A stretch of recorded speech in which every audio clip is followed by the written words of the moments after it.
Friends, मेरे YouTube channel science with Virbhadra Verma को subscribe करके बेल आइकन को प्रेस कर दीजिए, जिससे कि आप लोगों को वीडियो का नोटिफिकेशन तुरंत आप लोगों तक पहुंच सके। तो और इसको अपने फ्रेंड्स में शेयर कीजिए। तो हम बात करते हैं आज के बीएससी सेकेंड ईयर के सेकेंड पार्ट ऑर्गेनिक केमिस्ट्री की मोस्ट इम्पॉर्टेंट रिएक्शनों की एंड उनकी मैकेनिज्म्स की। तो पिनाकोलोन रीअरेंजमेंट रिएक्शन अथवा इसको रीअरेंजमेंट रिएक्शन भी बोलते हैं। तो यहाँ पर क्या करते हैं, सबसे पहले हम डाईहाइड्रिक एल्कोहल लेते हैं, डाईहाइड्रिक एल्कोहल अथवा इसको पिनाकोल भी बोलते हैं। पिनाकोल को हम जब कॉन्सेंट्रेशन H2SO4 की उपस्थिति में रिएक्ट करवाते हैं तब हमको क्या प्राप्त होता है, पिनाकोलोन अथवा एस्टल्डिहाइड प्राप्त होता है। और यहाँ से ये हाइड्रोजन और ये ऑक्सीजन और ये एक हाइड्रोजन का एटम क्या होता है, सभी ऐड होकर के हाइड्रोजन को रिमूव कर देते हैं।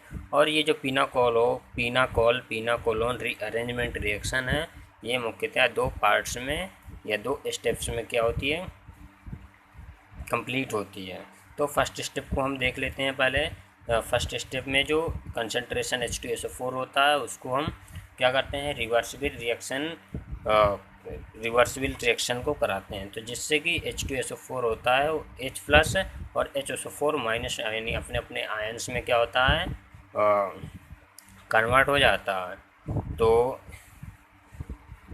फर्स्ट स्टेप हमारा कंप्लीट हो गया। तो हम देखते हैं अब सेकंड स्टेप की ओर चलते हैं। तो सेकंड स्टेप में जो फर्स्ट स्टेप से प्राप्त हमारा H+ आयन था उसको हम पिनाकोल मीन्स डाईहाइड्रिक एल्कोहल को जो ऑक्सीजन की वैलेंसी होती है वो 6 होती है उसके बाहरी सेल्स में, ठीक है।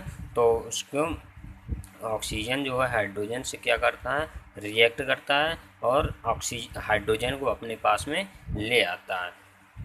तो फिर इसके बाद यहाँ पर हम देख रहे हैं कि ये हाइड्रोजन ये जो यहाँ से हमारा किससे फर्स्ट स्टेप से प्राप्त H+ आयन था वो हमारा कहाँ ऑक्सीजन के पास क्या होता है, आ जाता है। फिर इसके बाद यहाँ पर हम बात करते हैं कार्बन और ऑक्सीजन के बीच की जो बॉन्ड होता है वो जो विद्युत ऋणात्मकता यानी इलेक्ट्रोनेगेटिविटी का जो मान होता है वो कार्बन का कम होता है और ऑक्सीजन का मान ज़्यादा होता है। इसलिए जो कार्बन और ऑक्सीजन के बीच में बॉन्ड लगा होता है वो किसकी ओर, ऑक्सीजन की ओर मूव करने लगता है, जिससे कि यहाँ से कार्बन के ऊपर प्लस पॉजिटिव चार्ज आ जाता है और H2O का रिमूवल कर देते हैं। फिर इसके बाद यहाँ से जब H2O का रिमूवल कर देते हैं तब यहाँ पर हमारा क्या प्राप्त होता है, कार्बोकैटायंस प्राप्त होता है। क्या प्राप्त होता है, कार्बोकैटायन प्राप्त होता है। यहाँ से हमारा क्या प्राप्त हो गया, कार्बोकैटायंस। और इसके बाद यहाँ पर हम देख रहे हैं कि ऑक्सीजन और हाइड्रोजन के बीच में जो एक सिंगल बॉन्ड लगा होता है उसमें से हाइड्रोजन का इलेक्ट्रोनेगेटिविटी का मान कम होता है और ऑक्सीजन का इलेक्ट्रोनेगेटिविटी का मान अधिक होता है। तो जो बीच में बॉन्ड लगा होता है ऑक्सीजन की ओर क्या होता है, मूव करने लगता है, मूव करता है। और ये जो हाइड्रोजन था वो H+ आयन के रूप में क्या होता है, रिमूव हो जाता है। यानी कि जैसे हमने इसको फर्स्ट स्टेप से ऐड किया था वैसे ये दूसरी जगह से निकल जाता है, निकल गया। फिर इसके बाद यहाँ पर जो ऑक्सीजन पर सिंगल बॉन्ड जो निगेटिव चार्ज उपस्थित है वो निगेटिव चार्ज मूव करके किसके, ऑक्सीजन और कार्बन के बीच बने सिंगल बॉन्ड की जगह अपना स्थान ले लेता है। फिर इसके बाद यहाँ देखते हैं कि कार्बन की वैलेंसी ज़्यादा हो जाती है, तो कार्बन और हाइड्रोजन के बीच में जो सिंगल बॉन्ड होता है वह मूव करके कहाँ, हाइड्रोजन के पास पहुँच जाता है। तो फिर हाइड्रोजन भी देखते हैं यहाँ से, तो हाइड्रोजन की जो वैलेंसी होती है वो भी ज़्यादा हो जाती है, तो इसलिए हाइड्रोजन कहाँ मूव करके आ जाता है, क्योंकि ये देखो ये माइनस का चार्ज हो जाता है और C जो होता है वो पॉजिटिव चार्ज हो जाता है, ठीक है। ये जो पॉजिटिव चार्ज है ये और ये -H+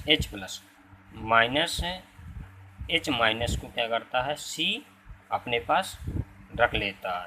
रख लेने का मतलब कि ये है कि जो माइनस होता है वो प्लस दोनों आपस में रिएक्ट करके पीना कोलोन का फॉर्मेशन कर देता। फिर इसके बाद यहाँ देखिए जो ये वाला माइनस चार्ज आया था किससे, ऑक्सीजन और कार्बन के बीच में, तो ये हमारा यहाँ पर लग जाता और यहाँ का जो ये वाला हाइड्रोजन था यहाँ से हट जाता। क्यों? क्योंकि इसकी संयोजकता मीन्स बैलेंसी ज़्यादा हो जाती है। फिर इसके बाद यहाँ पर देख रहे हैं कि ये जो यहाँ से हमारा हाइड्रोजन आया था, हाइड्रोजन मूव करके कहाँ आ जाता है, यहाँ आ जाता है। तो जिससे कि हमारा क्या प्राप्त हो जाता है, पीना कोलोन। और पीना कोलोन के यदि हम इसको चैन से हटाने के बाद यदि हम इसको लिख देते हैं तो क्या हमारा प्राप्त हो जाता है,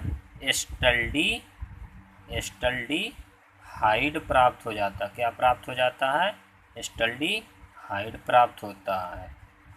तो आज का मेरा केमिस्ट्री का ये मैकेनिज़्म कैसी, यदि आप लोगों को समझ में आई हो, इस वीडियो को लाइक कीजिए तथा शेयर कीजिए तथा कमेंट करके बताइए कि कैसा वीडियो लगा।